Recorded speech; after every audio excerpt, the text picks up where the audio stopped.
Morning, welcome back to the channel. It is Monday morning today and looks like I've got at least a day's work in the workshop to do today. What I'm on with is this new DX19. So I've got this new DX19 to PDI and it is, well, there's a fair list of options ticked for this machine. It needs a orange beacon, a green beacon, hydraulic thumb welded to the arm, what else is there? Quick hitch, about half a dozen buckets, and a hammer. There's a hammer to fit to it, or at least pipe up. So yeah, there's plenty to do, and it is definitely going to be a day and a half's work putting all this together. So first, what I'm going to do is I'm going to weld the hydraulic thumb to the arm. That way I can do coats of paint in between wiring up beacons, checking levels, etc. So I'll get this machine started up. It will. Oh, it's a cold start. Everyone likes a cold start on YouTube, don't they? Anyway, that's it running now. I'll get this pulled into the workshop. We'll grind some paint off the arm. I'll go and grab that hydraulic thumb, and like we say, we'll do that job first.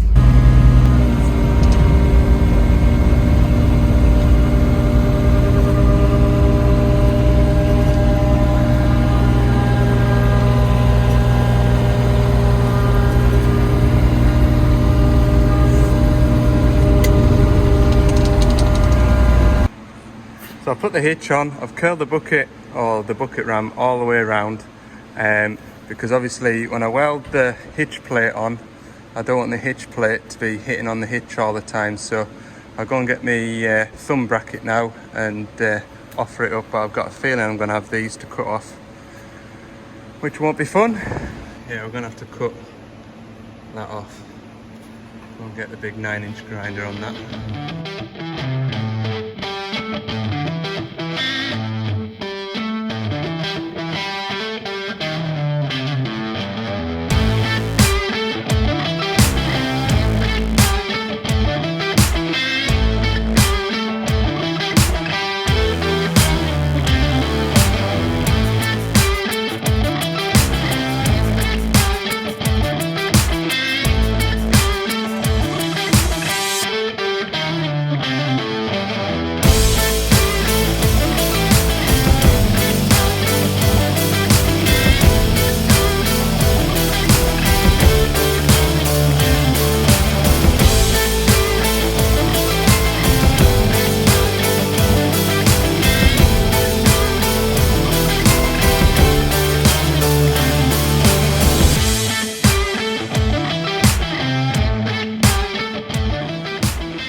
Right, I've got my plate in position. I've cleaned off all the paint off the dipper arm, cleaned the paint off here, and what I'll do is I'll weld this on and then paint all this orange so it sort of looks natural, and then yeah, put the rest of it together once I've painted it.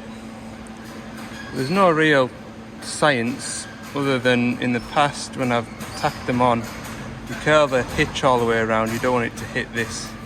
So it's not so bad with it being a hydraulic hitch or hydraulic thumb. You can move it to suit.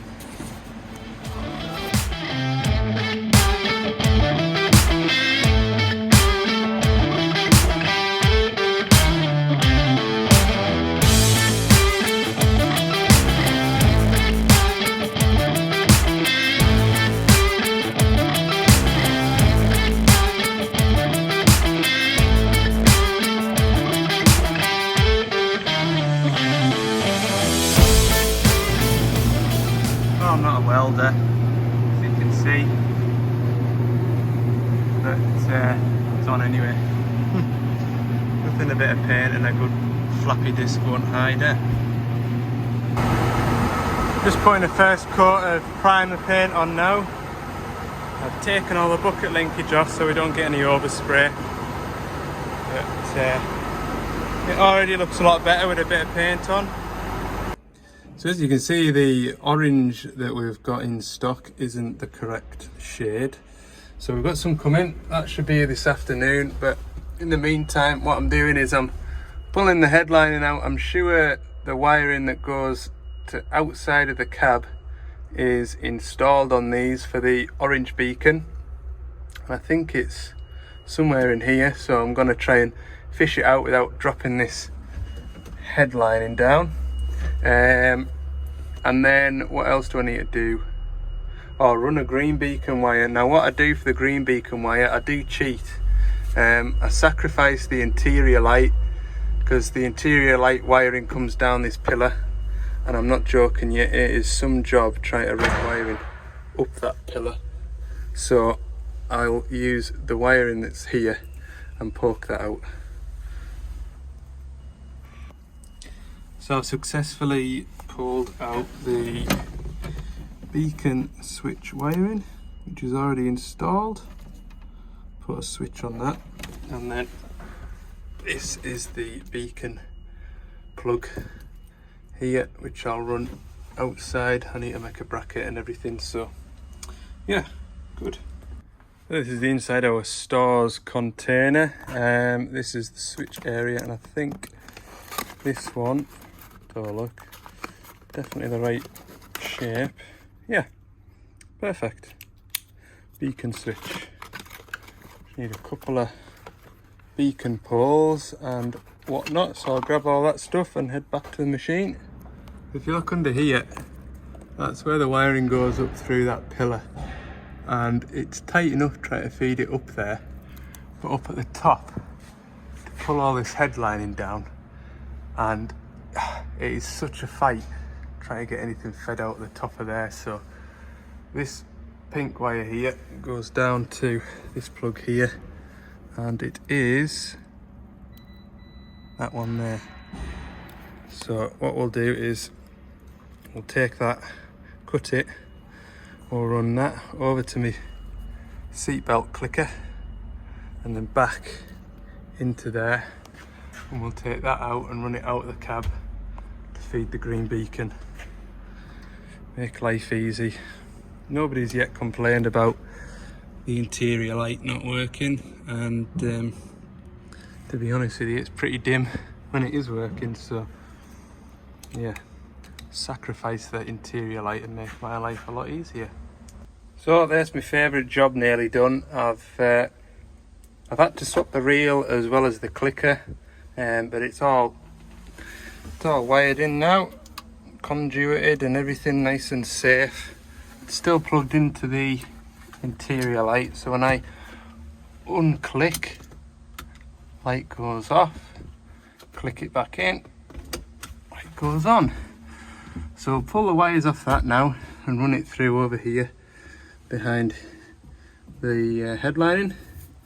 We'll disconnect that from there and pull that through out the other side of the cab, and have to make a bracket up for the beacons to sit on. Progress update, the orange is looking a lot better, got a fresh tin mixed up, so every now and again I keep putting a coat on. Over in the cab's all back together, so that's a grand job. I've made a bracket for the beacons, so that's going on, and the beacon poles should sit about there, which keeps the profile of it down a bit, but I just wanted to make a simple bracket. So in a couple of minutes we'll have our lights on.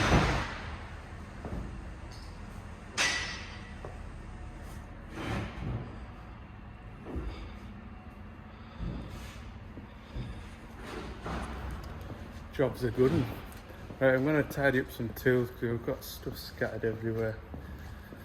So that's the next job. So that's all.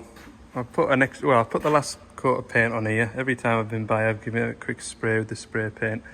So in the morning I'm going to run some clear silicone between these gaps, because obviously I've taken all the paint off this inside dipper arm here. So obviously the paint won't get underneath where the metal is. But water probably will eventually, and it'll start running out sort of rusty water, so I'll seal it up with some silicone in the morning. I'll build up the thumb then, and I'll be able to get my length of how long my pipes need to be to go onto here.